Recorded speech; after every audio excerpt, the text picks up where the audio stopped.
play the piano, and I have all these wonderful things, and I love my life. Like, I'm really happy with, like, I don't see that my value of life has any detriment to it because I am sick and going to die earlier than most people. And then she basically tells this story of how she then says to him, like, are you happy? Like, you know, you have health.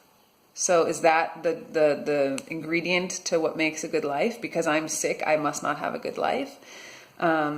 And then she says that she finds out that this guy is like totally not happy in his life. He's totally, I don't remember all the details, but whether it was unhappy in his relationship and just feeling lost and unhappy in general. And she's like, so that's the measuring stick? Like, that your life is better than mine because you're healthy and I'm sick?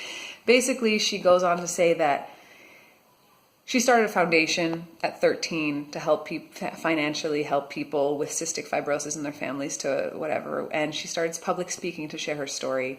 And she says, it's not in spite of being sick that I've had a great life, that I have a great life. She says, it's because I'm sick that I have a great life.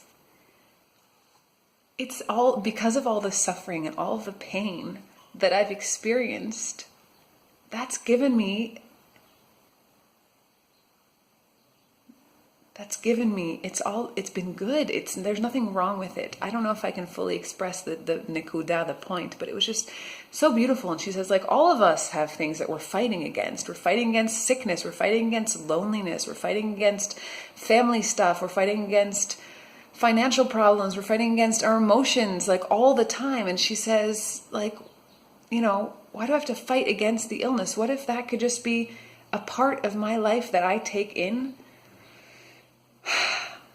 And it's because of the suffering that I experience that I've built this beautiful life. It's not in spite of it, it's because of it. And like, I thought it was such a beautiful thing, because she's like basically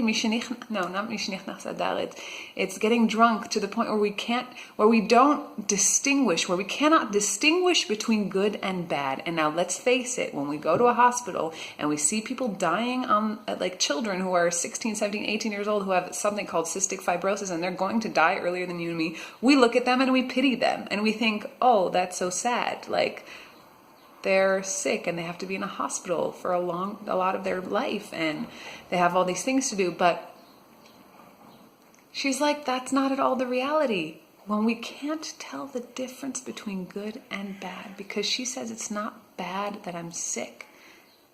There's nothing wrong with the fact that I'm sick. It's just the reality. And it's given me the life that I have.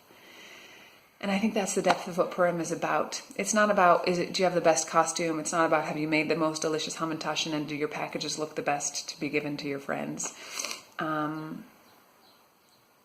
It's about recognizing the hiddenness of God, right? In the Megillah, God's name is not said at all, is not like publicly said, like that God did this. It was like all a hiddenness. And I think that's the reality of this world as well.